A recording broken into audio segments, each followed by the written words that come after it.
All right, everyone. It's our first Saturday of college football together. Welcome to Mark Rogers TV, the voice of college football, talking of college football each and every day. If you joined us just in the last few nights, you know that we struck up the instant analysis on the Purdue-Northwestern game on Thursday night, a really good game, and also the other games going on around the country. Friday night, it was Michigan State, Utah State with the Sparty getting a bit of a scare in the second half, trailing with 5 minutes to go and pulling out a 38-31 win. And then Stanford, San Diego State last night with the Aztecs jumping out early and Stanford coming back minus Bryce Love being a factor. It was the J.J. Arcega-Whiteside show for Stanford as the Cardinal won it 31-10. But welcome to Saturday with just about everybody playing, and this is exciting. So this is the first time I've attempted to come on before the games, unless I was rushing to get my predictions out there to you most weeks last season. But to do a full 90 minutes to 2 hours on college football, call this our version of College Game Day until we come up with a better name for it. It's another live stream here at Mark Rogers TV to get you set for the big games today and really the entirety of college football across the Power Five in particular. So thanks for joining us. And you're going to need to help me out, because 10 o'clock in the morning Eastern time is not my prime time. I'm not a morning person. I'm a night person, late night person. So I have tried to get jump started, done some errands, got myself set for this show, just did a rant on my USC channel. So Mark Rogers TV USC, even if you don't like USC, jump on there, just give it a look. I had to set some people straight, and they also set me straight on some misinformation on my USC channel. So that was the first time I ever did a live stream on the USC channel just to address some concerns there. Please check it out. Otherwise, you're not a USC fan. You're right here. You're where you're supposed to be. USC aside, it's Mark Rogers TV college football right here as we talk up the nation. So what I wanted to get accomplished today is obviously preview the heck out of today's lineup, including the big games. Michigan-Notre Dame tonight, Washington-Auburn, intrigue for everyone concerning the college football playoff right there, and give my final predictions on the Big Ten, and then that will move us into the college football playoff and national championship game. Also, I'm going to predict all the games today, and I'm going to do it on the fly. I did not prepare this. I will just run through them, and we will give our predictions. If you checked out the prediction video from Thursday, you know that I'm off to a nice little start at 5-0. That's not saying a whole lot. Most of the games have been blowouts, aside from Northwestern Purdue. There was a 2-point spread. The rest of the games with a decided favorite in the game. So it's not been difficult to be 5-0, although I did select, again, the Wildcats on the road at Purdue to win outright. I am 4-1 against the spread. I promise I'm not going to keep up an 80% record against the spread. It's just not going to happen. I would love to hit 60. 60% would be great. Last season, 57.6% against the spread, over 80% money line predictions last year. Thanks for joining us here at Mark Rogers TV, voice of college football. All right. So let's get to the predictions for the season. Then we will hit the predictions for today. Again, 4-1 against the spread, 5-0 to start the season. I'm feeling good. All right. And we'll do them in the moment. I'm not a handicapper. I'm not an odds maker. Don't run with these predictions and blow a bunch of money. Hey, if I'm hitting 65% after 3 or 4 weeks, take a shot at it. That's what I've done in the past. At times, I'm around 55% against the spread. Over my lifetime, I'm around 82, 83% on the college games straight up. Let's close down a few windows to make sure our transmission's good. I will check out the live chat to say hello to everyone, whoever's on the live chat right now. Welcome back to Mark Rogers TV.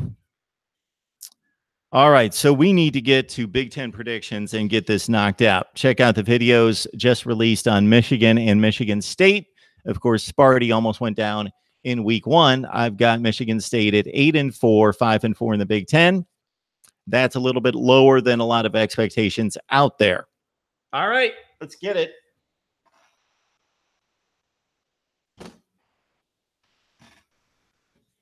My stand is letting me down, so we'll just do this real quick. Here's the Big Ten. Here's the Big Ten. Here's the Big Ten. Here's the Big Ten.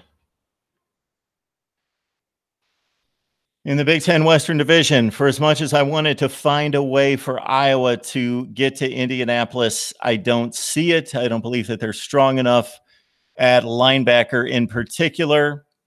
Some missing pieces in the secondary and the offensive line as well, with their center leaving for the NFL. Not explosive enough on the outside to keep up with Wisconsin. Iowa, I think, is intriguing, though, because they've got the game against the Badgers in Iowa City. Of course, they play extremely well right there. But otherwise, Iowa has to deal with a pretty difficult slate in the Big Ten Eastern Division. In particular, they've got a date at Penn State. They, of course, took Penn State to the wire last year, to the last second of the game in Iowa City. So Wisconsin wins the Big Ten, but are they college football playoff ready? Are they going to put themselves in a position to be selected even if they win the Big Ten championship game? Well, I've got them with 2 losses. So that's going to be very, very difficult depending on what's happening around the rest of college football. And we'll get to that in just a second. So here's the Big Ten with Wisconsin at 10-2, 7-2 in the Big Ten.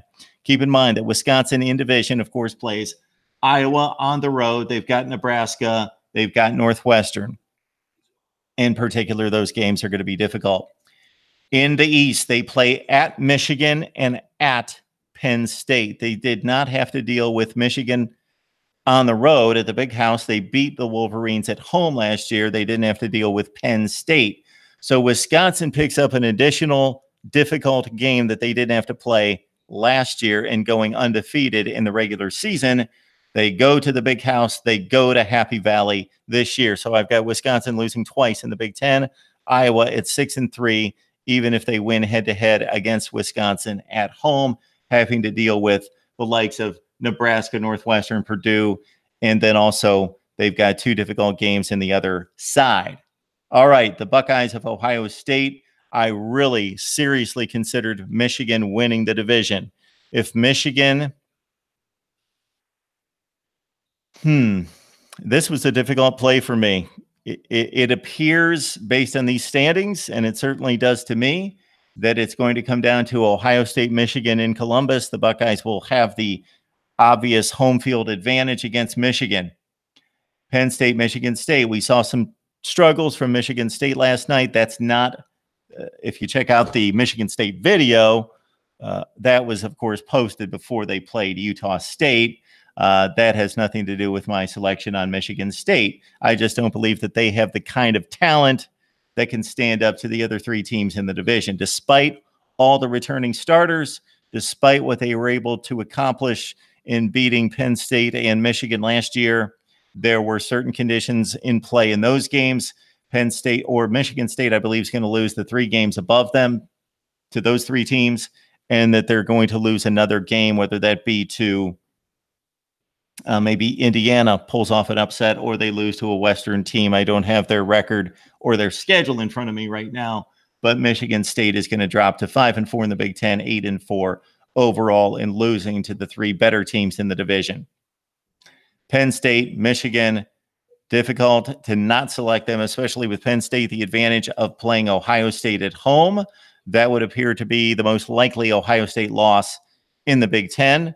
They will have a difficult test at TCU that could keep them out of the college football playoff if they don't take care of business, a la last year, in which Ohio State, yes, they got blown out at Iowa City, 55-24, and everyone focuses on that game. But if they lose that game and they still beat Oklahoma at home, as they did the year before against the Sooners, they go to the college football playoff. So that brings us to yawn, huh? Ohio State, Wisconsin, Big Ten championship game. Wouldn't it be interesting to see Ohio State, Iowa rematch, or Michigan, Wisconsin, Michigan, Iowa, Penn State, Iowa, some other matchup other than what is the obvious? But I just did not find a way and did not feel comfortable with the personnel on the other teams to elevate them past Ohio State with the best talent by far in the Big Ten. It's decided. It's not a comparison between Ohio State and Rutgers talent. Sure, Penn State's recruited extremely well, and Michigan under Harbaugh, but Ohio State is the best roster. It's decided. It's not really an argument that they have the best roster, and I believe Dwayne Haskins is going to supply them with playmaking ability from the pocket that JT Barrett could not. This field is going to be stretched, and Ohio State's receiving core is ready for one big last splash. They have not performed in most big games. They certainly did against Penn State last year, but the wide receiver core has much to prove as a unit. And I believe they've got the skill and talent to do so. Maybe not all of them, but they go 6 or 7 deep with the likes of KJ Hill, Paris Campbell, Austin Mack, Benjamin Victor, etc. That a couple of those guys are going to step up to be huge playmakers. And KJ Hill had an exceptional year last year as a slot receiver. Johnny Dixon, the guy that can take the top off the defense. Michigan, I just cut the Michigan video. I'm not going to continue with any more analysis there. Michigan goes 10-2, 7-2. They are one of the 10 best teams in the country, and maybe a little bit higher than that. With games against Ohio State, Penn State, and Michigan State, a trip against Wisconsin. I believe they also have to go to Northwestern. That Michigan at 7-2 is a good place to be. Shea Patterson, a quarterback. They're the most intriguing team in the conference for me, Michigan, at 7-2, 10-2. So that brings us to the Buckeyes and the Badgers in the Big Ten championship game. In 2014, Ohio State is a 4-point underdog with a third-string quarterback who was completely unproven, and Cardell Jones stomped Wisconsin 59-0. We know in hindsight that there was no comparison between the teams athletically, with Ohio State basically fielding an NFL team, one of the better drafts we've seen in modern times in 2015 and 16. All right. Last season, Alex Hornibrook had the ball in his hands on the final drive, despite all the mistakes, all the miscues, despite Ohio State dominating the game at times and exploding for huge plays down the field with J.K. Dobbins and also the Paris Campbell 75-yard touchdown, that Wisconsin was in range to win the game because Ohio State coughed the ball up a couple times in the fourth quarter, made some mistakes. Wisconsin hit on a couple plays, and the Badgers had the ball down 6 in Ohio State territory. So this could be a really good, exciting game.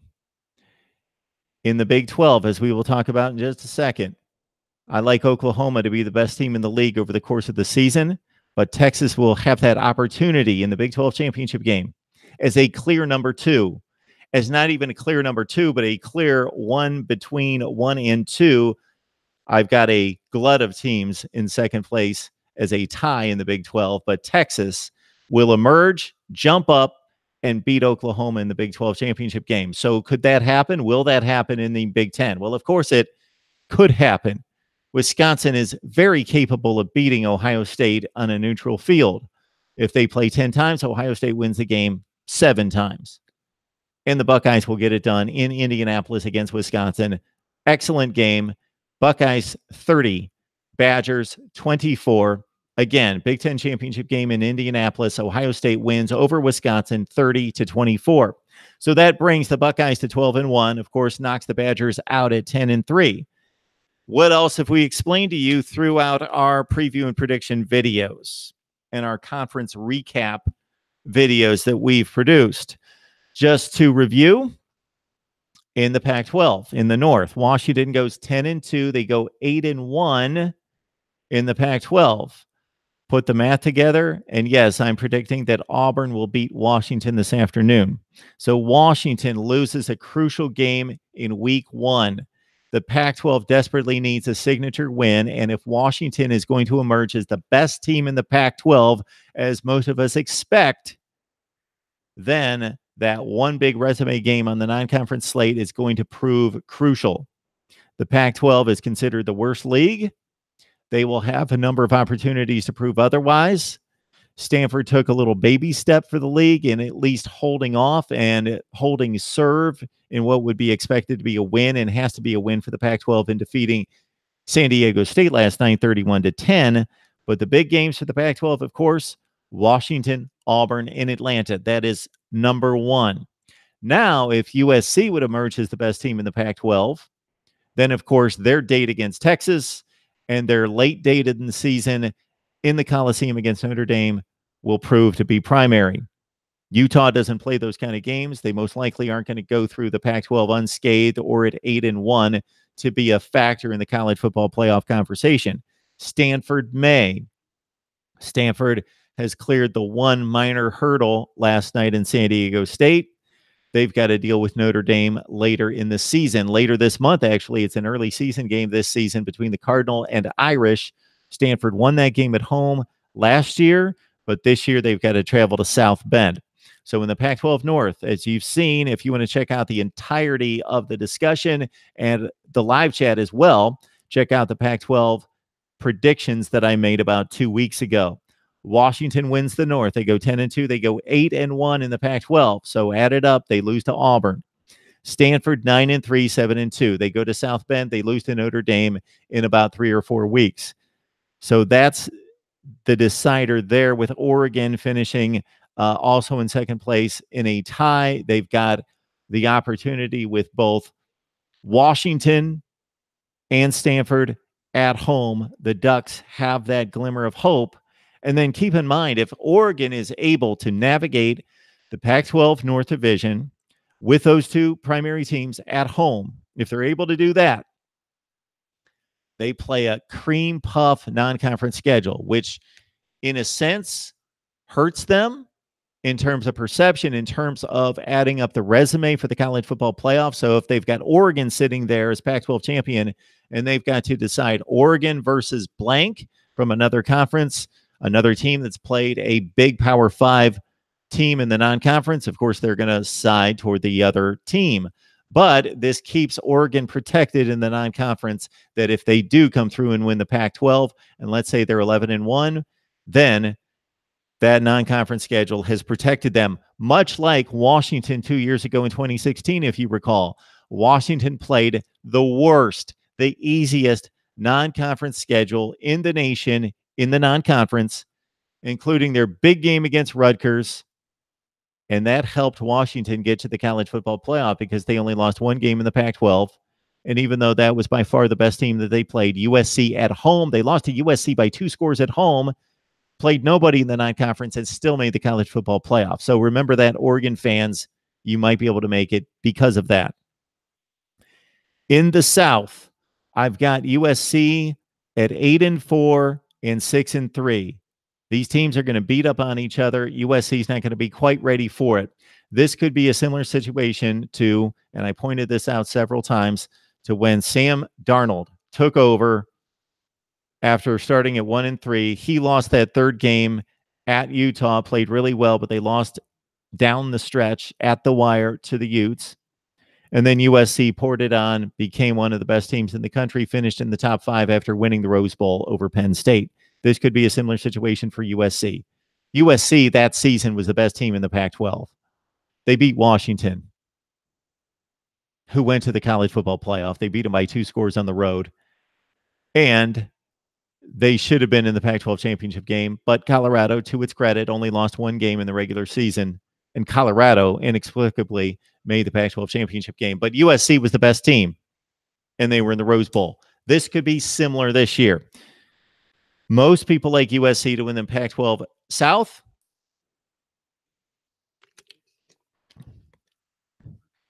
All logic when it comes to talent on the roster.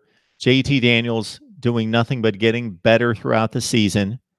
Utah having a more difficult schedule, having to play Washington. USC doesn't have to play Washington.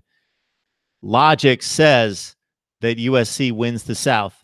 Better talent, better roster, higher ceiling on the quarterback. Don't have to play Washington.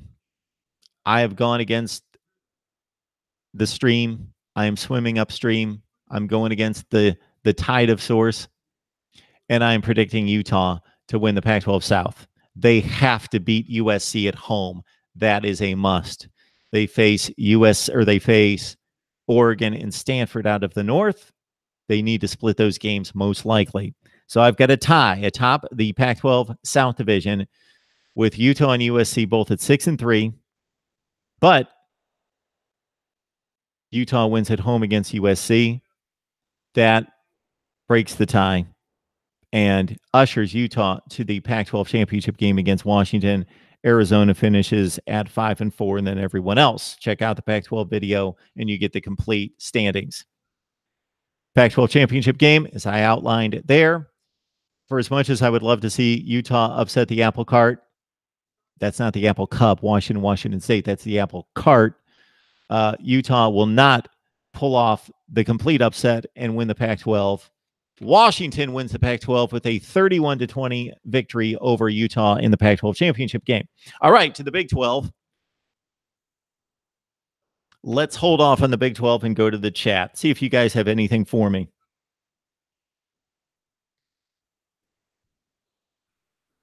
And I left you guys alone for so long that my laptop shut down. It went to sleep on me, but I got it right here. Let's see what you got on the live chat.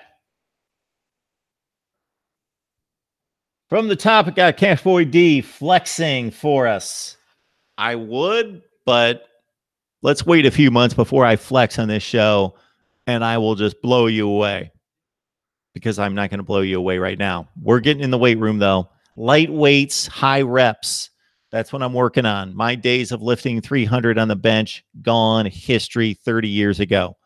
But yeah, tons of reps. If you have any workout ideas, and I actually did a Facebook Live on this, if we are Facebook friends, maybe a few of us, Facebook Live a few days ago or last week, where I went out, I did my run, and my challenge, my own personal fitness challenge right now is to hit the track, run the quarter mile. And I did that earlier this summer, and I ran a $1:36 on the quarter mile. Then I cut that to 125, and I really wasn't pushing it to the hilt. I didn't want to pull a hammy or a quad. It would most likely be a quad for me. So I cut it from 136 to 125, then down to 116. And then I hit the track, not feeling good. The legs felt dead, but I cut it to 114. I ran two on Facebook Live, one at 116, one at 114. And I didn't run them on Facebook Live. I cut the video afterwards. So I regretted doing that. So next time on Facebook Live, and you guys don't care anything about this, but I am running my quarter mile. So that's my personal fitness challenge to myself. If you have any fitness challenges that you would like to throw me, because I want to try different things and stretch the body and make it do things that it isn't used to doing. All right, let's talk college football. That's why we're here. Navy Thomas on the line. Good to see you guys. Just getting fired up. Yeah. Jamie just joined the newsletter. Thank you, Jamie. Appreciate that. Hope you don't mind that I let everyone know that. That's for encouragement. If Jamie joins the weekly newsletter, then that should encourage you, because Jamie is a staunch college football fan right here, talking up the Ducks, talking up Oregon, letting us know that Oregon is going to win a national championship. I remember this from last night, Jamie.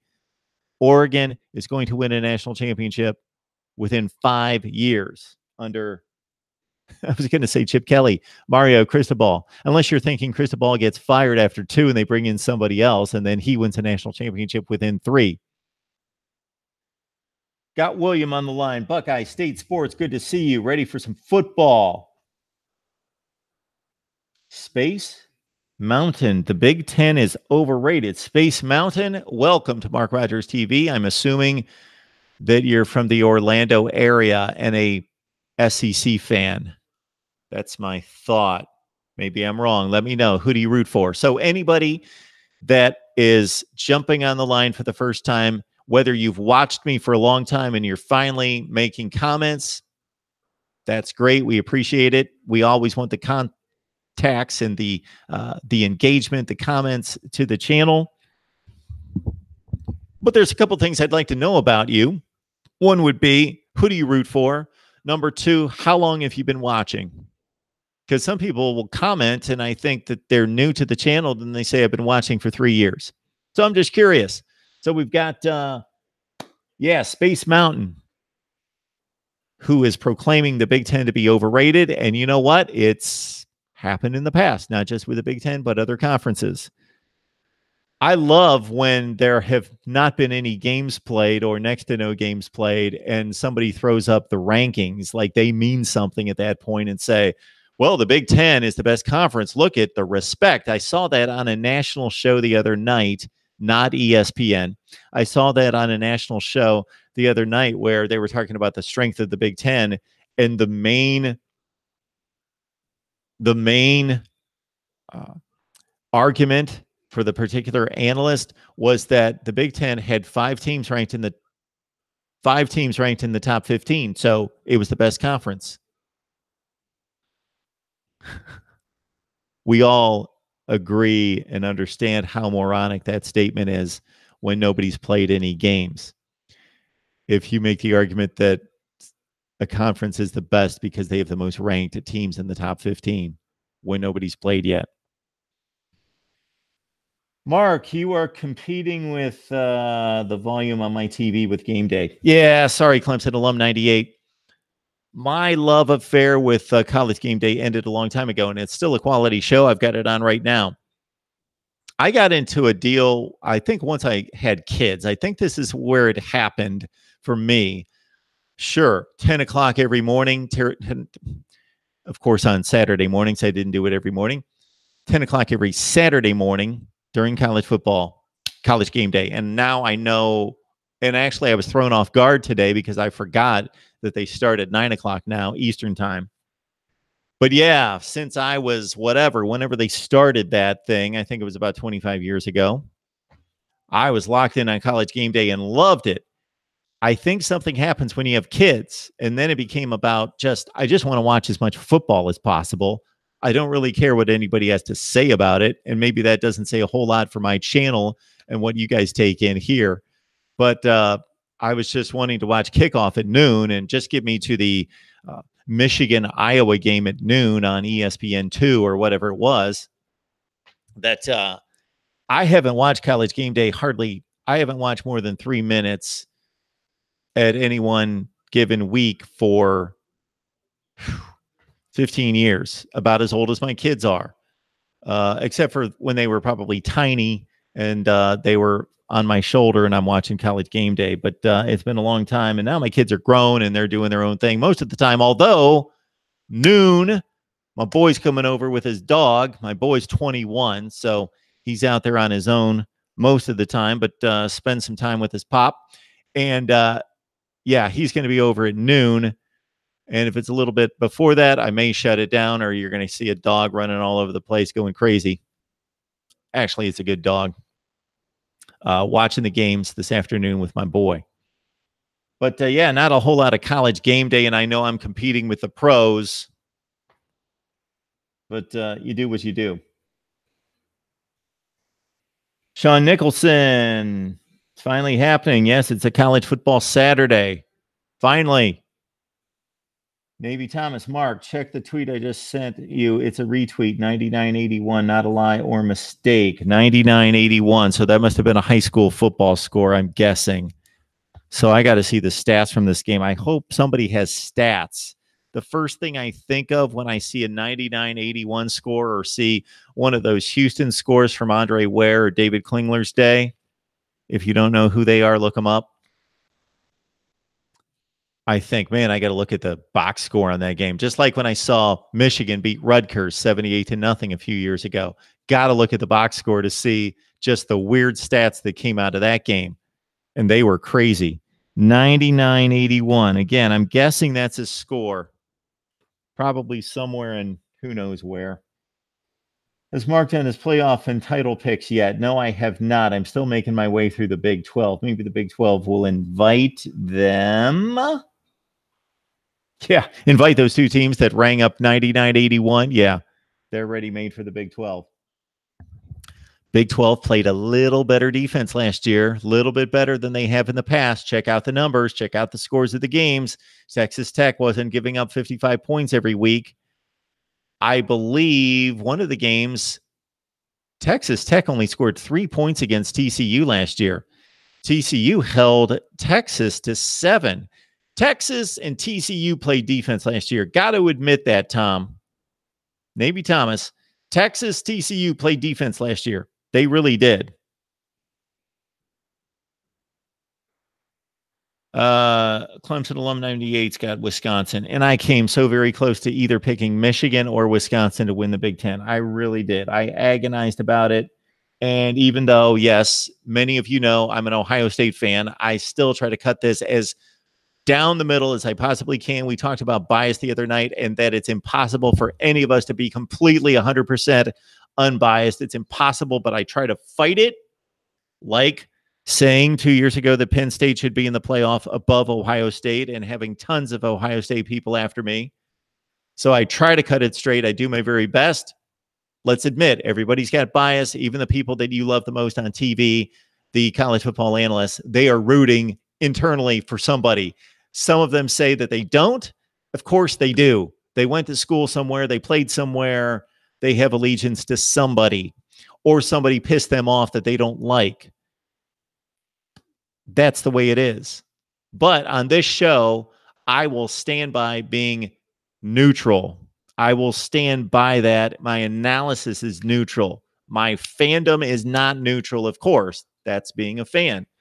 My analysis here, I will stand by it. And if anybody wants to argue me on what I've talked about in the past and being biased, yeah, I got a particular perspective, just like everybody else does. So if you come from the other perspective, the other side of the argument, then you're going to think I'm biased.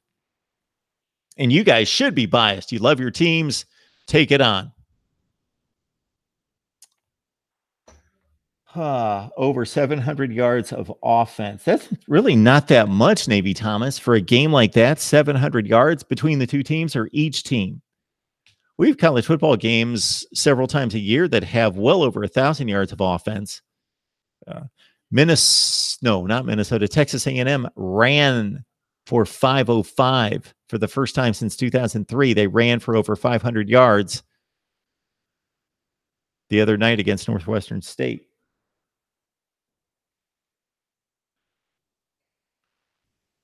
I need to line this up so I can look at you guys and still look at the chat. My bad. William, I know. Shocking. Mark picks Ohio State. They are the best team, right? They're the best talent. They've got the best talent. The best talent, it doesn't always win, as I outlined with USC. At least my prediction is that USC loses the tiebreaker for the Pac-12 South, but they've got the most talent. All right, William. I knew it, but that's who I think is going to win the Big Ten. And when I don't believe Ohio State's going to win the Big Ten, I will pick them not to win the Big Ten. And if and when, whatever, I'm wrong at the end of the season, of course, I'm going to be out there. That's why you make predictions. They're fun, and I don't really agonize over it. I did a little bit more because I knew that I would be presenting to you guys. I took a little bit more time than I typically would. I let you know that I picked 2 of the 4 college football playoff teams last year, and I picked all 4 2 years ago. So I want to do that again this year, and we will get to it in just a second as I knock out the live chat. It's 10:42 Eastern time. We're in good shape. Jamie, Penn State, Michigan, 1 deep is equal with Ohio State, the 2 and 3 Ohio State advantage. Jonathan Lober. Jonathan, welcome to Mark Rogers TV. Let me know who you root for, if you would like. And I would like to know when you came across Mark Rogers TV. I also want to know, because this was a big talking point this morning on my one and only USC live stream, which lasted about 8 minutes, because I just had to speak my mind and then get off there, who you guys want to see on Mark Rogers TV. So always leave your suggestions for content and guests with me.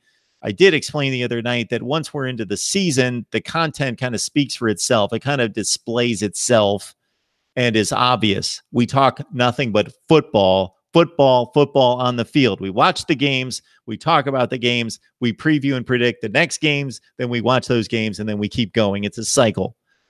Unless somebody's going to do something stupid that we've got to talk about that, whoever got suspended, or unfortunately, there are going to be injuries to talk about as well. But that's on the field, of course. Jonathan, yeah, let us know. George L. Is this George? George? Is this George? It's got to be. With this many comments, it's got to be George. George changing his, I believe, his avatar and also letting us know it's George L. Maybe there were too many Georges out there.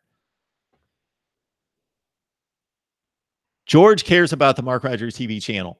George, I appreciate it. You bring more comments and entertainment, and I'm not dissing anyone else by any stretch. You guys know Navy Thomas, 2880, 28 Clemson alum, on down the line. I don't want to leave anybody out. That you guys are great contributors to the channel and supporters.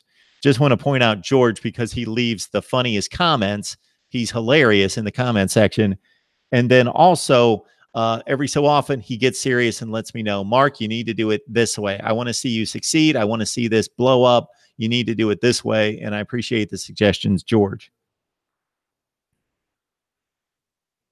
Mark, can Clemson be your honorary Southern favorite team? Clemson alum, that would have been a much easier decision to make a few years ago before Clemson became just the giant that you now are. It's kind of like the Yankees and the Red Sox. There was a time when it was easy to root for the Red Sox against the Yankees because it was easy to hate the Yankees, and still is, because they've got all the money and the power and they've got the big bad empire, the evil empire.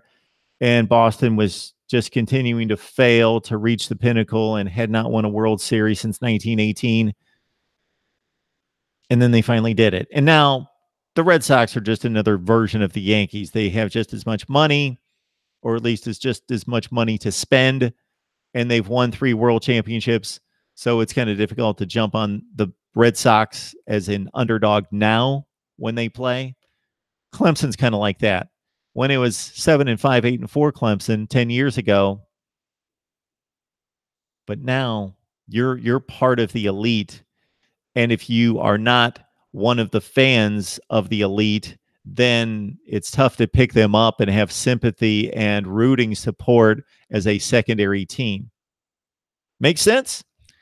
There aren't Ohioans, or there are not non-Ohio State fans that would say, yeah, I'm going to root for Ohio State as my second team. I'm a Texas fan, but I'm going to root for Ohio State as a team from the Big Ten. That doesn't happen.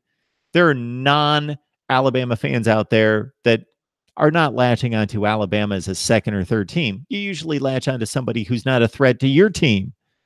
If you're a fan of the elite, then you're not going to pick up another elite team. And actually, I don't believe in picking up a second team anyway.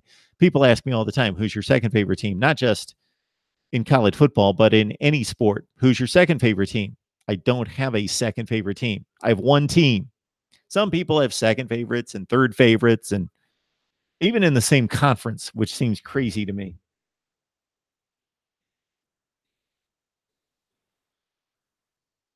Got my beer and snacks ready. Entire day blocked off for football. George, Big 12 football is like a race to the end zone. Bet he picks a Mississippi team. I will find the box score and stats and send it to you. Thank you. As Seen TV Store. As Seen TV Store. Welcome to Mark Rogers TV. Hope you continue here. This is the place for college football talk. We are the voice of college football. Insight, information, knowledge, the whole deal right here as we do it, different than anyone else. We break it down and we bring on the best bloggers, broadcasters, and writers in the industry. So check us out. Alyosha Blue thoughts Mississippi State didn't look that good, or that's supposed to be Michigan State. Not good last night against Utah State. We talked a lot about that last night. Hopefully you joined the live stream. If not, it's posted. You can check out my feelings on Michigan State. To summarize, I gave a rundown, and this was at halftime of the Michigan State games because I remembered them well, and so I looked them up to be specific.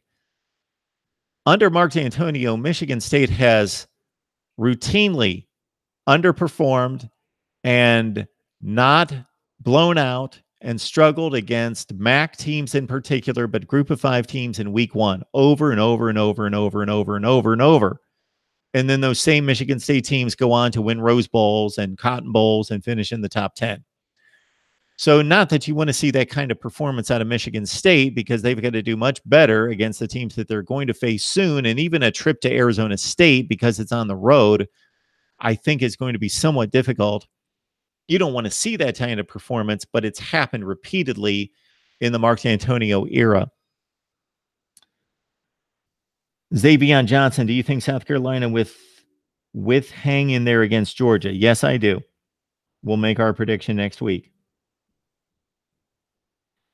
Yankees just got Andrew McCutchen. Yes, they did, Prince. Oklahoma will pull away in the second half, but it could be fun to watch. Kiffin will get his. I think there are some excellent games at noon in particular, and I've got to do my predictions for the season. I'll finish those, and then the predictions for today's games. I'm 4-1 against the spread, folks. I'll stop mentioning that in maybe a week when I'm like 13-15 against the spread. Fill in, how long till Notre Dame gives Michigan its beating? Well, it's going to be about a year and a couple hours. A Scene TV store, and this is the first time on channel. Just came across it. Nice to meet you, man. Yeah, good to see you. And again, we've got like 8,000 videos posted. We do this every day. College football, no college football. Even during the off season, we're here with rankings and ratings and lists and breaking down the teams, providing you with the best insight, information, analysis, discussion, debate. Here it is right here. So please join us as Scene TV store. Mark Rogers TV, like, comment, and subscribe. Check out the videos. Hang in there with us. We've got the live stream. It's right branded right at the top of the YouTube channel, right? The beautiful banner that my daughter built with the live stream schedule that we will do our best to adhere to about 98% of the time. George, I like 3 teams, Bama, USC, and Stanford. Remember when MSU would make the Cotton Bowl and have a good game, like I remember when they played Baylor a few years ago and they had a huge comeback? Yes, they did. Connor Cook and company down 20 in the fourth quarter, won 42-41. Yeah. As Seen TV stores in Jacksonville, Florida. Florida fan? Florida State? Georgia? Antoine Cunningham, I enjoy your show, Mark. Keep up the good work. So Antoine's a guy like we talked about the other night, just a guy that obviously enjoys the channel, watches the channel, takes in the content, listens to us knuckleheads talk it up on the live chat. But for all this time, he has yet to comment. So that's fine if you just want to take it in. I do ask you to like the videos. If you can like the videos, I hate to see when I've got 500 views on a video and I've got 22 likes. I know that not everybody's going to like the video, but if you support the channel, even if you don't agree with me, if you think it was solid content, so we can disagree and it still can be a logical and productive conversation and debate, I would appreciate it if you would like the video. So like the videos right now, like the live stream. Thank you. Fill in. Gonna be today, my man. All right. Anything else here? No Michigan and South Florida, Marshall and Kansas State. George, Michigan State got a little scare last night. Yes, they did. Antoine Cunningham's in Birmingham, but I'm a Miami Hurricanes fan.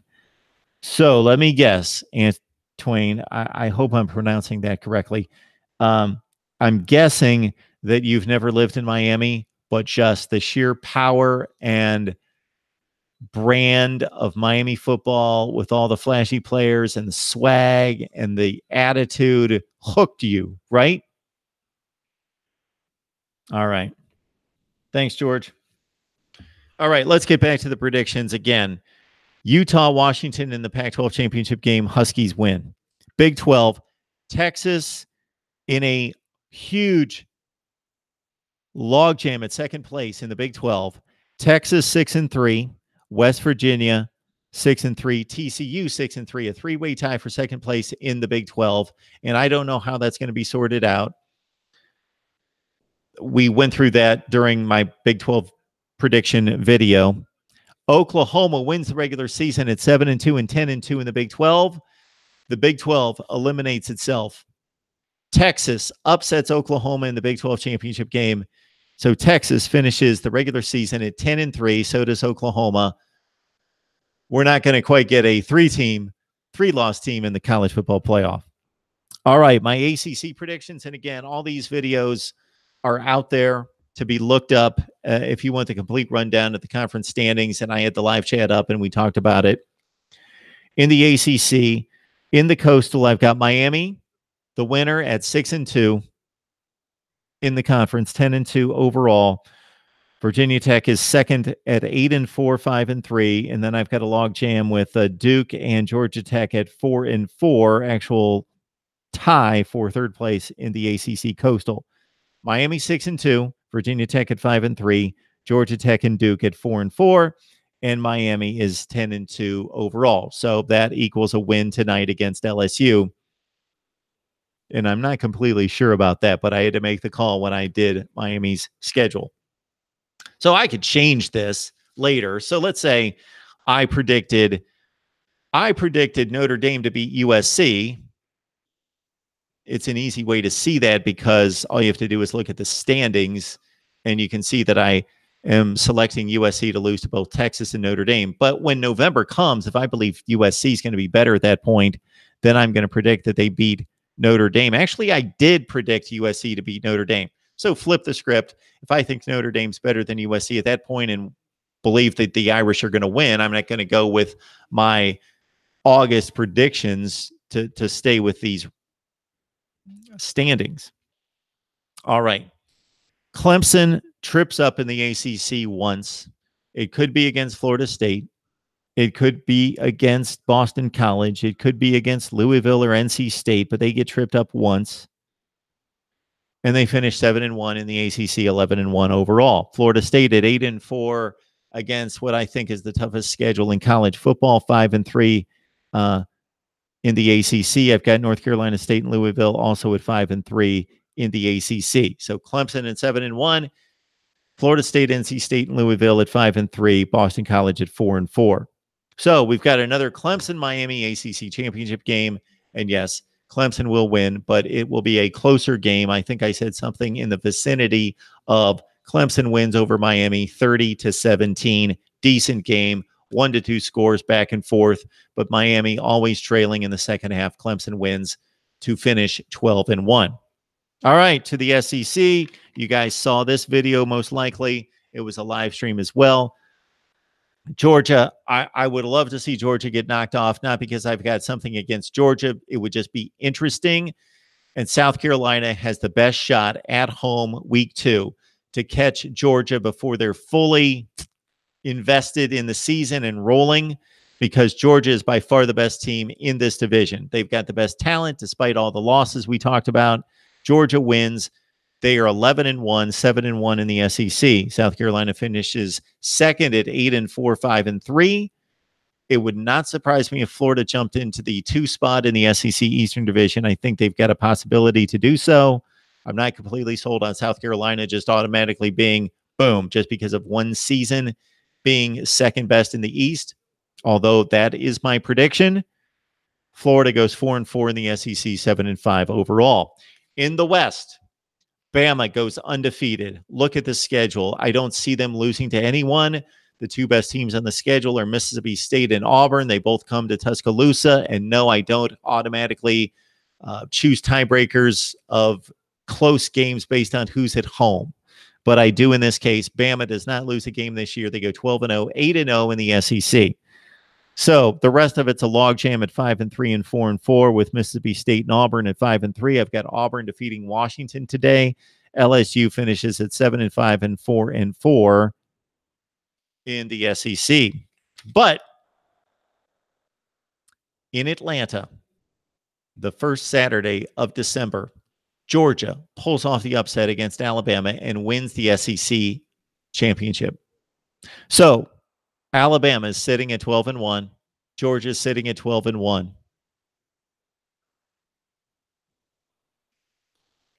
And you know what's coming next. Notre Dame, by the way, is 10-2. And then again, to recap our Big Ten standings, Wisconsin wins the West by 1 game over Iowa, 7-2 versus 6-3, and the Badgers go 10-2 overall. Ohio State wins the East, 11-1, 8-1 in the Big Ten, with Michigan and Penn State right there at 7-2.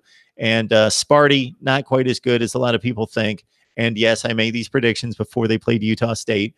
Michigan State 8-4 and 5-4 in the conference. Ohio State beats Wisconsin. I believe I said 30-27. So the winner of the Pac-12 is Washington.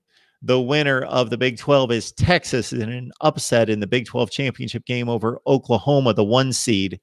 Ohio State holds off Wisconsin in the Big 10. Clemson gets by Miami in the ACC. Georgia upsets Alabama in the SEC championship game. So we've got Washington 11-2, Pac-12 champion. We've got Texas 10-3, Big 12 champion. Ohio State, Big 10 champion at 12-1. We've got Clemson, ACC champ, 12-1. Georgia, the SEC champion at 12-1. Alabama at 12-1 as a non-conference champion who goes to the playoff.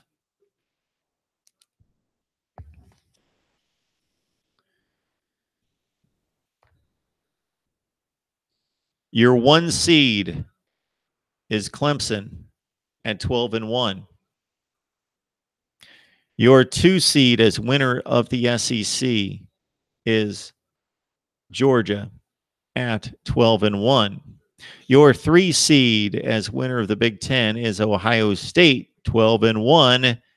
And your 4 seed, elevated above 2 conference champions, is Alabama at 12-1. Washington is 5th.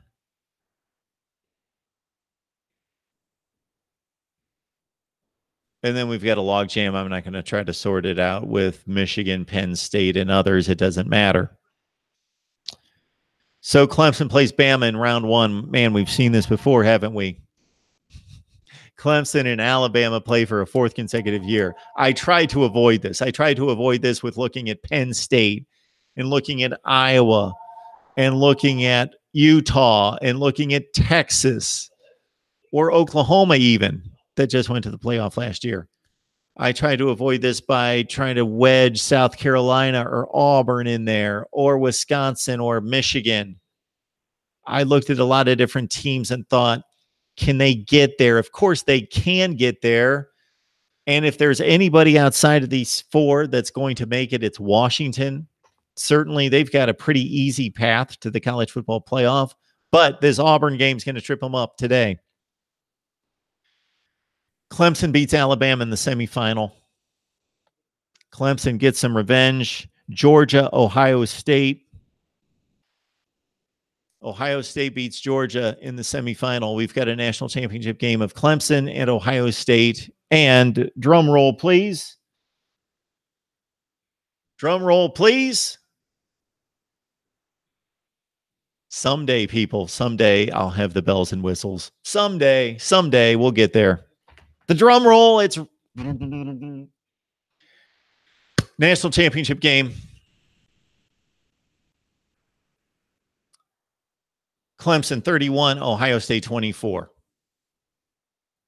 There you have it. Clemson alum 98. I hope you're happy. Clemson wins the national championship this year over Ohio State. And yes, the Urban Meyer situation caused me to pause a lot. I almost picked Michigan to win the Big Ten. I almost picked Wisconsin to win the Big Ten, and especially Michigan to win the Big Ten. If Michigan did not have the schedule that they had to get through, man, I agonize over these predictions, because when I see it unfold, I'm going to be like, I knew that was going to happen. I should have picked them. But we all do that, don't we? There it is.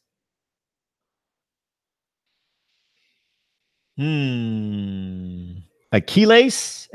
Did I say that right? 680. Michigan is going to scrape OSU.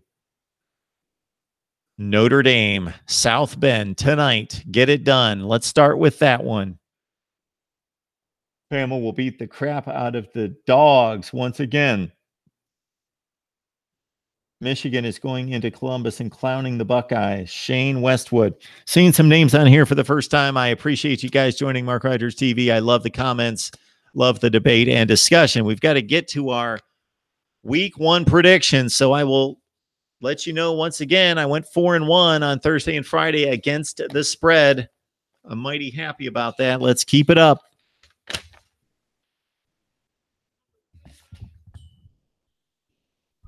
So when Alabama or Ohio State or Michigan,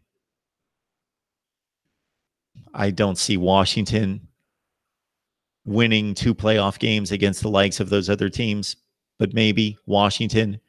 If any of those other teams win the national championship and those fan bases are all over me and tell me, I told you so, I get it, but realize I agonized. I was this close to taking Ohio State to win the national title. I was that close to picking Alabama to win the national title. Georgia would not surprise me. Ohio State, Michigan, Alabama, Georgia, Clemson, Washington.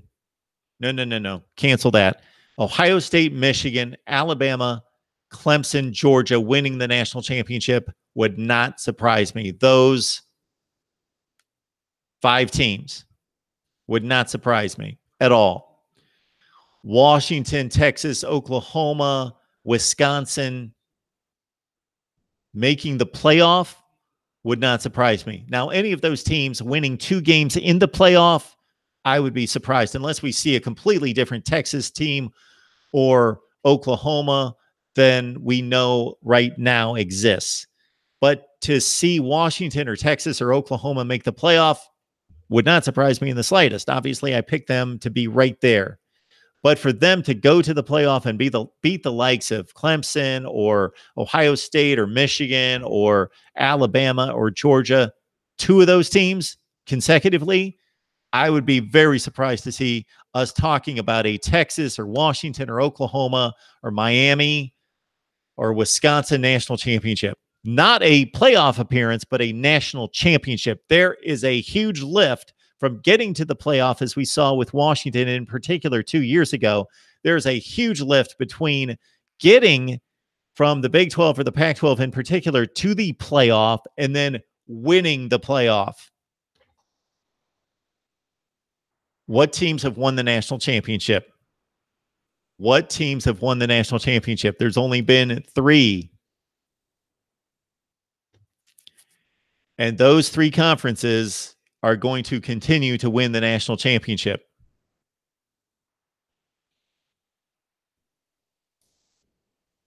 All right, boys, let's get to these predictions today. Did I mention that I was 4-1 on Thursday and Friday against the spread? And shoot, I should have picked Utah State. I knew that 23.5 was too much. I didn't think it was going to be 38-31, though. All right, here we go. Predictions. Sorry for the delay. You guys talk amongst yourselves. I'm pulling up the college football lines, and I'm just going to knock these out off the top of my head. This is how I do it. No big research. Now, later in the season, I'll compare some scores and think about injuries, of course, are going to play a factor into it. And Sean Crawford, unfortunately, was hurt again at Notre Dame. So let's go to the Vegas sports book. See what we got. I am predicting, as I do each and every season, all the top 25 games and then throwing in some other relevant games. So Thursday night, Northwestern Purdue, I picked it, and glad I did, because I took the Wildcats plus the 2 and took them to win outright. Okay, here we go. Let's jot them down. 5-0, 4-1. Last season, I'll remind you that I went 80.2% straight up, 57.6%. That's 155 and 114 against the spread. My goal's 60% against the spread. FAU at Oklahoma. Can't wait to see these 2 teams mix it up at noon. I'm going to be on this game. The spread right now is Oklahoma at 20 or 20.5.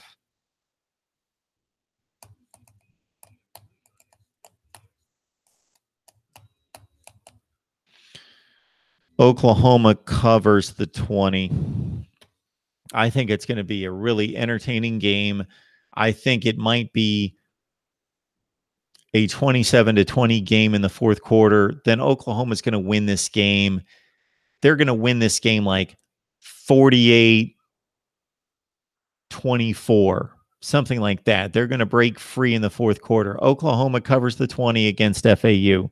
But very intriguing game, especially since this is not FAU going to play a team with a dominant defense. They're not playing one of the blue bloods that have the defense to make it ugly in the second half. Ohio State, Clemson, Georgia, Alabama, etc., Washington even. Oklahoma, shaky on defense. So I'm risking the 20 points there. I get it. Oregon State, Ohio State, the call's either 39.5 or 40. Ohio State is a favorite against Oregon State. Oregon State's going to score about 10 points in this game. So does Ohio State score 50 or more against Oregon State? Man, I hate these point spreads. So if you've heard me make predictions in the past, I love predicting the games that are going to be decided in the fourth quarter. It was much easier and less painstaking for me to look at Northwestern Purdue and think, I just basically have to predict who's going to win this game. Northwestern's a 2-point underdog. So basically, if I'm going to predict Purdue, they're going to cover the 2 most likely. So I'm just predicting the game.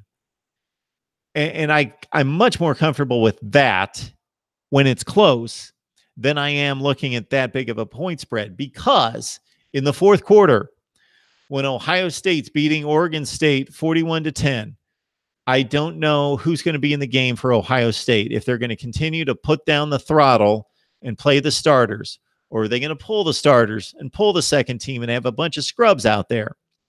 I don't know what the play calling is going to look like, because some teams go for the jugular. Other teams hold back. And what was once a 48-7 game becomes a 48-21 game final. You also don't know how hard those guys are going to be playing in the fourth quarter. Sure, Ohio State could be running away from if they paid the players a bounty. Imagine this. This is completely wrong.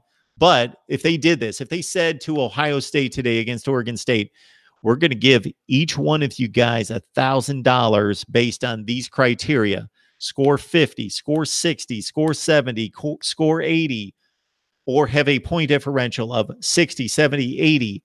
It would be fascinating to see how teams like Alabama and Ohio State and the elite and other big favorites would just completely pound down, and instead of cruising to a 35-10 win, scoring 80 points because they're getting paid.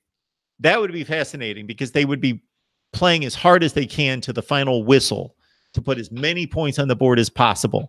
But we don't know how hard they're going to be playing in the fourth quarter.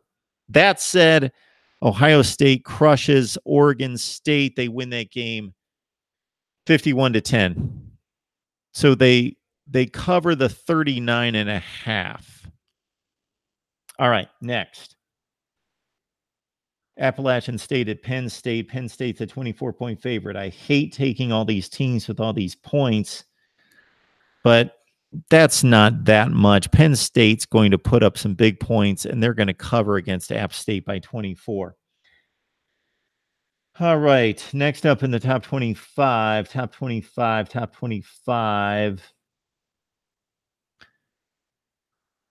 It's not a top 25 game, but the Iowa spread against Northern Illinois has dropped from an open of 13 down to 9.5 this morning.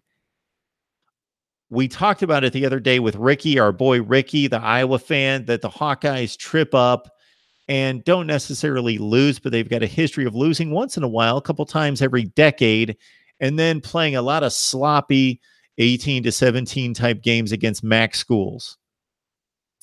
They're going to do that again today for a while. But Nathan Stanley is a different Iowa quarterback. Noah Fant in the passing game. Iowa pulls it together, and they run away from Northern Illinois late. Iowa minus 9.5. It's not a top 25 game, but I'm picking that one up. Texas, Maryland. That game's only 13.5. It started at 10.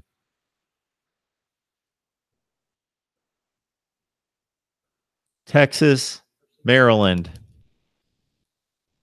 Texas is too talented to let Maryland hang around for that long. 13.5 at Maryland. Time zone, not really a factor. Noon game, it's 11 a.m. in Texas. The Horns, they've got experienced quarterback play. They lost to these guys last year. Maryland's got a chip on its shoulders, possibly for a certain reason, but they also have a difficulty in dealing with this situation. You can play both sides of that. Texas, though, has a team in place that lost to Maryland last year. They have been reminded of that. Who knows how much Texas covers. Wish I would have caught this one earlier in the week when it was 10, but now it's 13. Texas covers. Boise State at Troy. I pegged this one going way back as an off-the-radar, interesting game in week one. Troy hosting Boise State. We know what Troy did against LSU last year, and they are at home against Boise State, but Boise State's too good late, and they're going to pull away. Man, I got all the favorites covering through 6 games. That's not going to last.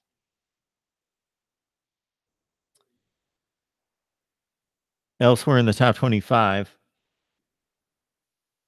I really like Texas San Antonio with 18 points at Arizona State. Texas San Antonio with 18 points at Arizona State. It's not a top 25 game. All right, Washington, Auburn. Here we go. I am surprised that Auburn's a favorite. I thought Washington might be a field goal favorite, but the game played mighty close to home for the Auburn Tigers, and Auburn's going to win. So this is kind of my unwritten rule about game point spreads that are less than 3 points. So it's kind of difficult to get into that 1 or 2 point window for a final score. Sure, it happens. It's going to happen a couple times today, but generally the winner is going to win by 3 or more. 3 is a key placeholder. 3, 7, 10, 14, 17. Steve Merrill, our handicapper, is going to be on next Friday. We're going to get him revved up for the entire season on Fridays. He is awesome to talk to. Check out the videos from last football season. His insight into the gambling game and the point spreads and the moves by Vegas and the counter moves by the public and all of that is fascinating. We'll have him on coming up this Friday. Steve has agreed to join us each and every Friday. Anyway, this was my theory, and Steve backed it up, and he knows the numbers and he knows the gambling game, that yes, if you select a team, you shouldn't select the other team if they're getting 2 or less points. So I take Auburn to cover the 2. Auburn's going to beat Washington. Ole Miss, Texas Tech. Here comes my first underdog in this one. So I'm going to take Ole Miss, who started out as a pick'em game against Texas Tech, and this game's being played in Houston. And I like Ole Miss to win the game outright, and I'll take the 2 points. All right, who else? West Virginia, Tennessee. This one intrigues me. West Virginia is just decided the better team at the skill position players because of Will Grier, and Tennessee's a bit of a mess at quarterback. Not a mess. They're just not dynamic at quarterback. I thought this game was going to be a bigger spread, and I thought I was going to jump all over Tennessee and say, Tennessee, let me take Tennessee in the 17 points. But it's 9. 9.5. West Virginia, Tennessee, neutral site, 9.5. Jeremy Pruitt doesn't have his team in play. So if these two teams played later in the season, take that Tennessee talent, which is just as good, if not better, overall roster talent than West Virginia. But West Virginia, those playmakers and Will Grier have been playing together. But man, I could see Tennessee beating up that West Virginia defense. Physically, I could see the Vols just punching them in the mouth.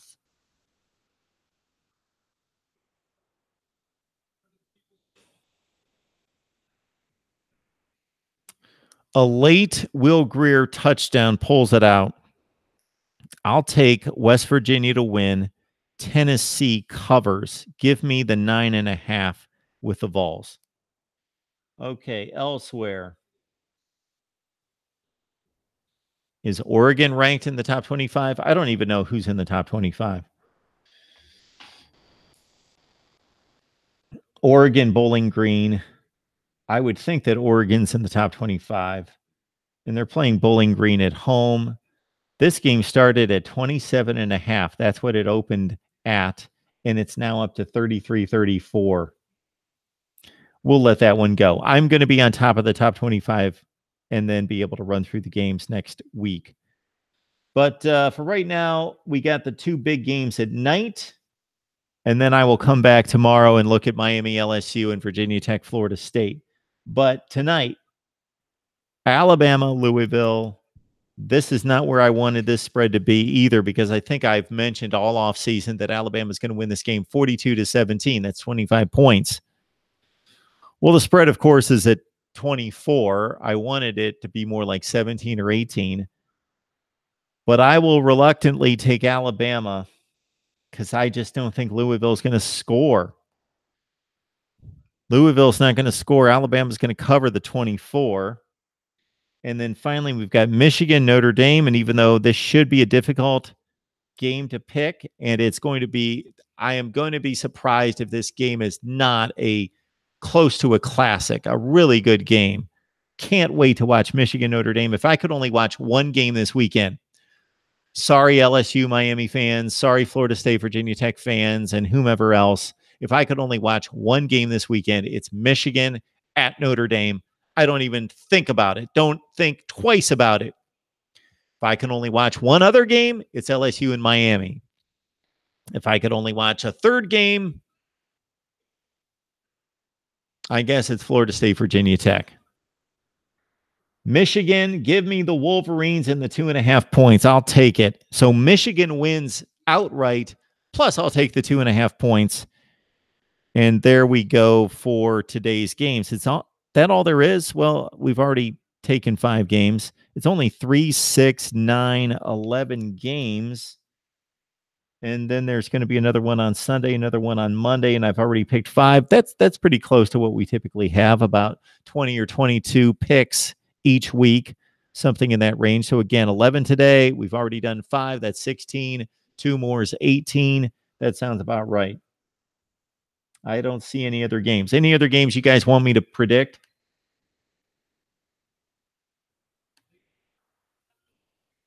Let's look at the live stream. See what you guys got going here. All right, fill in. Notre Dame is giving free beatings today. Go Blue from Shane.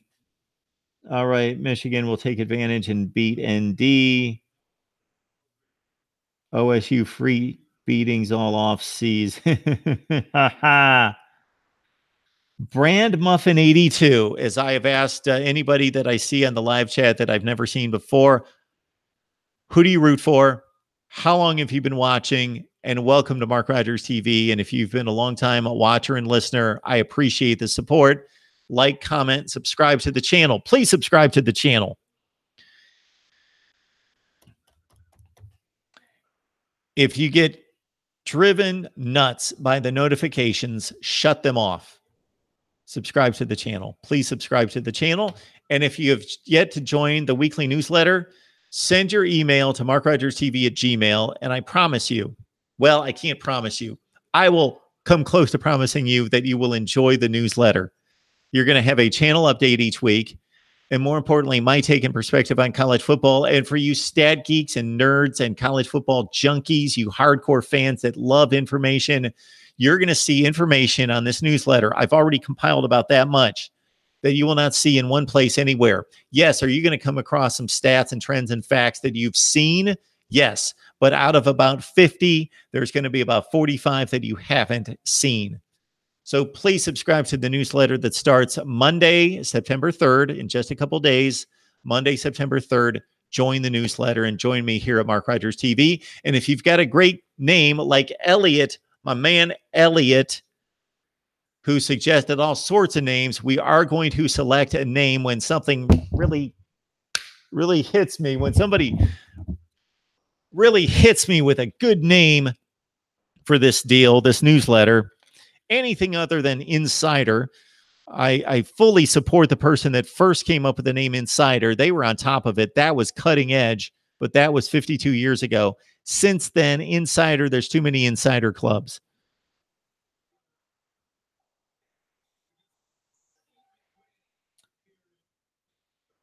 What else? San Diego State got beat up by Stanford.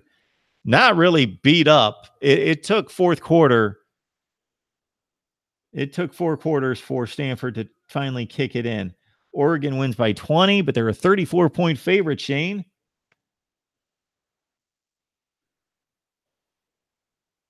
Mercer plays Memphis. Awesome. That Mercer-Bama rivalry. Wow, the best in football. Oh, you guys have to check out the debate I had with Mike LaValle from Last Word on College Football. I specifically clipped it out of the live stream. It was during our SEC preview special the other night. I specifically clipped it out, and I just threw it out there and posted it just a few hours ago. Check it out. We argue Alabama scheduling. So if you just want to hear two guys argue, hopefully intelligently, and I have all the respect in the world for Mike. If you have seen Mike on the show, you know that he is a extremely bright person, and I enjoy him contributing here. He has been a great support to the channel. Catch his work at Last Word on College Football. But when it comes to scheduling and it comes to conference realignment, but more so scheduling, that is the blind spot in Mike's game. Scheduling. He doesn't get it. But that's his one blind spot. When it comes to college football, it's the playoff and it's scheduling. And we talked Alabama scheduling, and I was all over the Tide, and he was defending the Tide. Check it out. Yes, Achilles 680. Alabama's schedule is weak. Weak sauce. 2 FCS, and this is my other argument against Alabama. Okay, we always hear the defense, the explanation. We hear the excuse that we schedule these 5 and 10 years in advance. I understand. You don't know who's going to be good when. You generally know that if you schedule Michigan, Ohio State, Penn State, Oklahoma, Washington, USC, that they're going to be good. No, we don't know exactly who's going to be good and how good they're going to be. Clemson could be 8-4 in 5 years. Oregon might be 12-0. Yes, teams change. There is fluctuation. Nobody would have counted on when Texas went to the national championship game in 2009 that they would barely be a 500 program for the next 7 or 8 years. I get that. That's why the schedules should not be made 5 and 10 years in advance. If you've checked out my scheduling system, and for those of you new to the channel and for those of you who missed it, I've got scheduling analysis out there of how the schedule should be built. We should have a big celebration on May 1st every year because that's similar to the NFL. That's when the schedule's released, and you take it out of the hands of the school and you give it to a committee that knows what it's doing, and you balance the conference scheduling. There should not be a team in the ACC that plays a 12-4 composite schedule of 2 teams from the other division while they're competing for a championship with a team that plays 2 teams that went 4-12. That's unfair in competing for a conference championship, number one. So the in-conference scheduling screwed up in the ACC, the SEC, and the Big Ten in particular. Not in the Big 12. They play a true championship because everybody plays everyone. In the Pac-12, it's kind of tough to screw up because they've only got 12 teams and they play 9 conference games, so you only miss 2 teams. But it's wrong that Arizona misses both Washington and Oregon, and Utah has to play both Washington and Oregon. I'm sorry, I meant Washington and Stanford. Utah has to play both Washington and Stanford, the 2 best teams likely in the Pac-12 North, while Arizona, in direct competition for a championship with Utah, doesn't have to play either one of them. That's stupid, idiotic, and unfair. It can be corrected, and I lay out plan that corrects that, the conference scheduling. And number two, the out-of-conference scheduling. Take it out of the hands of the teams. Take it out of the hands of the athletic directors and the coaches and the programs. And give it to a committee, and I outline how it should be done. So check out those videos. I'm not going to explain it right here. We are 30 minutes away from football on the field. Who are you guys watching at noon? I want to know who's the primary game at noon. I'm going to be watching Ohio State, Oregon State on one screen. I am fascinated by Florida Atlantic at Oklahoma, and also have to watch Texas and Maryland. Those are the three primary games for me. I might be missing somebody. But the out-of-conference scheduling, Alabama has no excuse scheduling, especially next year. Their big game is Duke. And what people are going to say when that game comes up, Alabama defenders, is they didn't know how good Duke was going to be. Look at Duke over the last 10 years, the last 25 years. Yes, David Cutcliffe is an excellent coach, and he has built that program to a 7-5 type standard. 7-5. That should not be Alabama's big game. Alabama's big game this year, you know what? If Alabama wants to play Louisville, that's great. Play Louisville. But do what USC and Texas and other schools do across the country and play somebody else. Play Louisville, fine. And then play, I don't know, Texas. 2 consecutive seasons coming up in the next 5 years. Ohio State plays Texas and Notre Dame.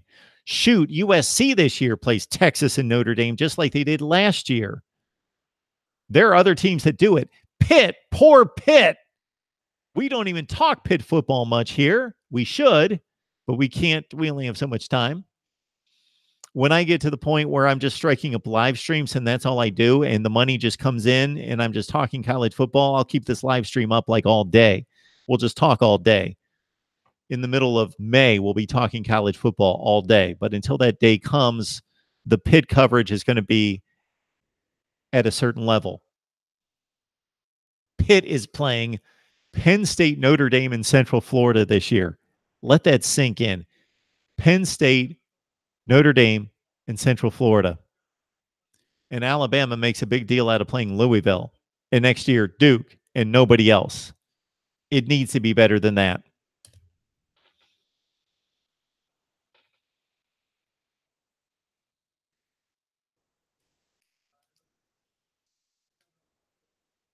And like Navy Thomas states here, play all the non-conference games at the beginning of the season. I'm not as much of a proponent of that. I'm okay with that. Either way, I don't mind. There is the argument that the SEC is easy on itself by playing all those scrimmages the second to last week of the season. The issue that I don't have with that is that they're playing their rivalry games the next week. Some of them, I will make a disclaimer here. So Alabama and Auburn play the scrimmage games the second to the last week of the season. Then they play each other. So they both have a health advantage, but they're playing each other. So nobody has the advantage because they both played a cream puff the week before. But Georgia, if they play a cream puff the week before they play Georgia Tech out of the ACC, who just played a legitimate game the week before, that's a problem. Navy Thomas, you're right. That's a problem. When Florida plays the cream puff before they play Florida State, but Florida State had to play Louisville or Boston College or somebody the week before. That's an issue. Right. That's an issue. With Alabama and Auburn, I don't mind it. With LSU and Texas A&M, I don't mind it because they just played a cream puff, both of them, and then they play each other versus playing an out-of-conference rival like many of the teams in the SEC East do. Kentucky, Louisville, Florida, Florida State, Georgia, Georgia Tech, South Carolina, Clemson. So South Carolina is going to play a cream puff the week before they play Clemson. I'm not seeing the schedule right now. I don't know if this holds true for this year, but they've done this many times where they played a cream puff the week before they play Clemson, while Clemson's playing like Louisville the week before or NC State. That's not fair. Jamie, good point. Auburn does play Georgia and Alabama back-to-back some years. But what they've probably done is taken Alabama's lead and thought, what are we doing to ourselves, killing ourselves, playing the likes of Georgia the week before we play Alabama? We've got to go out and play Mercer and Citadel, Charleston Southern, whomever it is, the week before we play Bama. And Auburn doing that in response to Alabama's scheduling, I have no issue with. They need to go into the Alabama game as healthy as they possibly can and preparing for that game. If anything, Alabama should be the team not doing that. So Brand Muffin 82, you most likely missed the pick unless you're asking the people on the live chat. I've got Ole Miss +2. So they're going to win the game outright against Texas Tech, and I'll take the 2 points as well.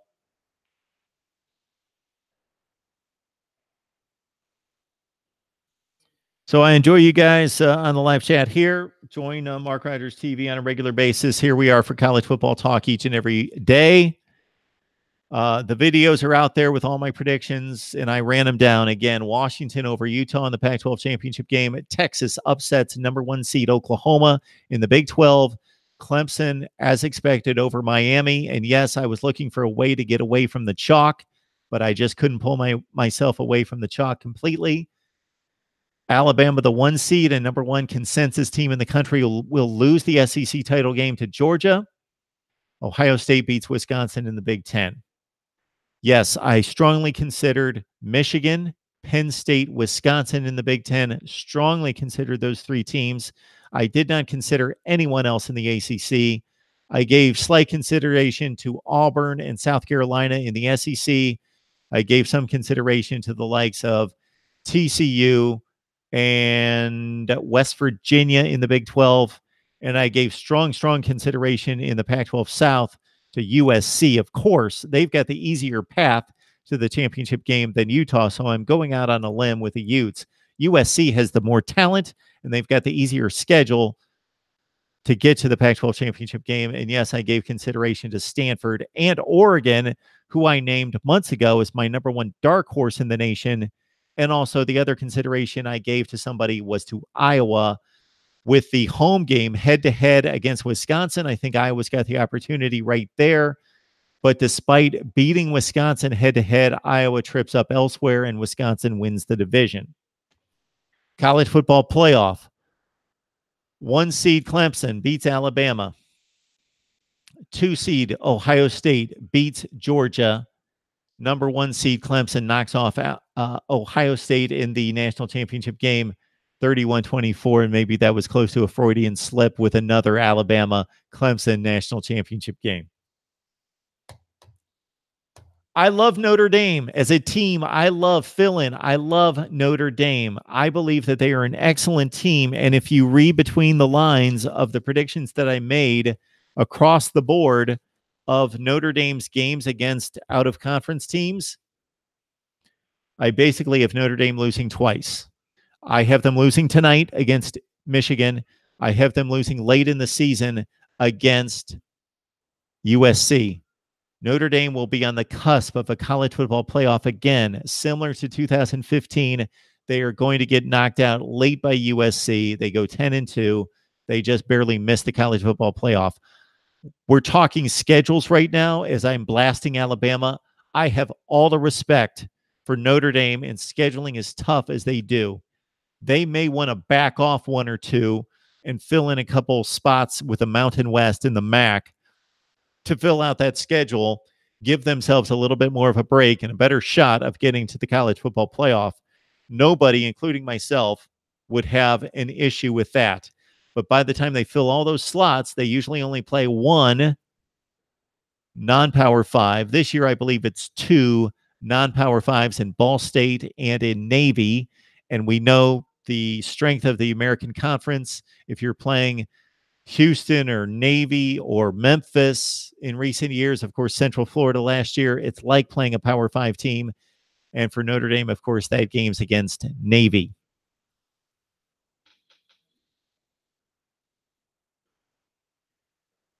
Navy Thomas brings up an interesting point with the NFL ratings and college football. I work in the business. I'm not a ratings genius, but I understand the ratings. I have them delivered to me each and every day at work.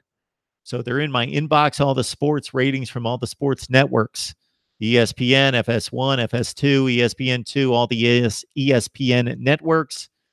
So I understand the ratings and how they work. And I'm not an expert. So once we hit the NFL next Sunday, the NFL games on CBS and on Fox will generally get about a 13 to 15 rating.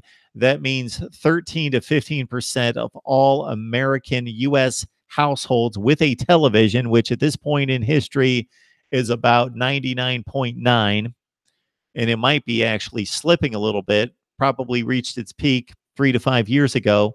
And with all the other options on the internet, there are probably people getting rid of televisions, not just cable, but getting rid of their televisions, because other than using it as something to transmit the internet Wi-Fi signal, they have no use for television. Anyway, the universe is about 99% of the 315 or 20 million Americans that are encased in the 115 million households. The NFL will do about 13 to 15, a typical 1 o'clock rating on Sunday afternoon.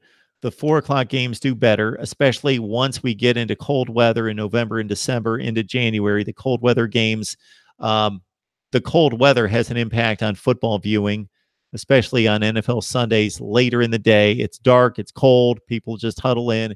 And even if they're just fringe football fans that were outside running around, running errands, going to the beach, doing whatever in September and October and picking apples and doing all the things in preparation for the harvest and Halloween, when it comes December, fringe football fans will watch football when it's 12 degrees outside and it's 6 o'clock on a Sunday and it's dark and cold.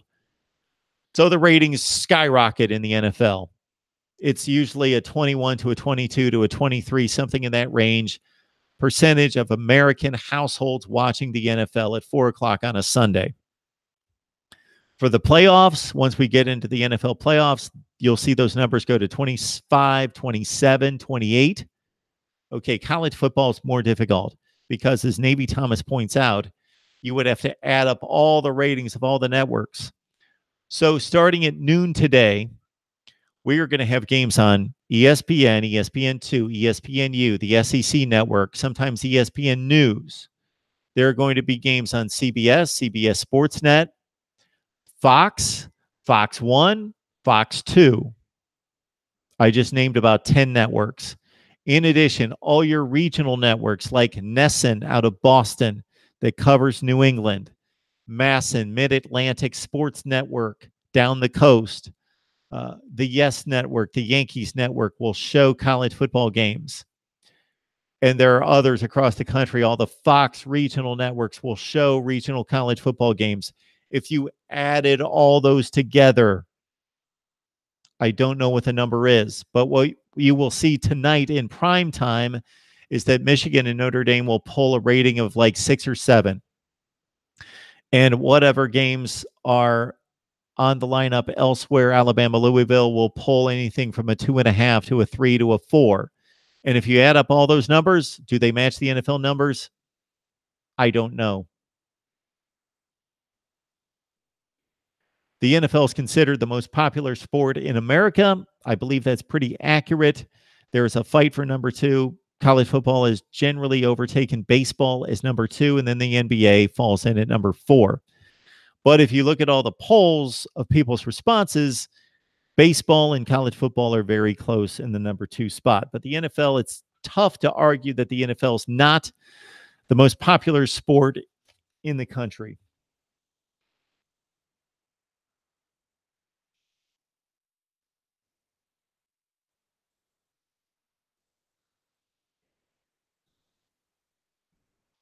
All right, it's 11:43 Eastern time. I think I've done about as much damage as I possibly can. Let me know if you've got anything else for me. Again, I'm going to continue to hammer home the likes and the comments. Please do so. And also subscribe to Mark Rogers TV, the voice of college football right here. We are close to 5,400 subscribers. I would love to get to 10,000 by the end of this season. So again, consider subscribing. It would help us out considerably as we go forward. Also, as you're conducting yourself throughout the week, talking college football with your friends and family and whoever you else you have conversations with online, social media, Facebook, Twitter, and so forth. Let people know we're here discussing, debating, analyzing college football each and every day. Let the friends, the family, the acquaintances on social media know Mark Rogers TV is right here. Appreciate the support from all the regulars, from all the people that just started watching, whatever your history is with Mark Rogers TV. Thanks for the support. Enjoy the games today. I don't believe I can do any more damage besides let people know that Iron Cross has jumped on here at the end to let us know that Michigan is going to destroy Notre Dame 38-10. Michigan 26, Notre Dame 23. Give me Michigan. Give me the 2.5 points. Wolverines win it on the road against Notre Dame. Notre Dame does go 10-2, losing to Michigan and USC most likely. College football playoff, Bama loses to Clemson. Ohio State downs Georgia. Clemson 31-24 over the Buckeyes in the national championship game. Auburn wins, according to Jamie, over UW 35-17. I think there's a little bias sneaking in there. I do as well have Auburn defeating Washington. Subscribe to the newsletter. Send your email to MarkRogersTV at Gmail. You've got 15 minutes to do so before the games kick off at noon. Join Corso for his prediction, whatever they call that, where he dons the mascot. I wasn't leaving ESPN time. That wasn't my plan, but I have said what I need to say. And I appreciate you guys jumping on for our first live stream before kickoff at noon Eastern time on Saturday. We plan on doing this each and every Saturday at 10 a.m. Eastern time, talking college football for 2 hours. I don't have a name for it, but we call it Mark Rogers TV Live College Saturday Kickoff. All right. Thanks so much for joining us. We will see you guys later today. I will have instant analysis of all the big games throughout the day. We'll see you then. Enjoy college football.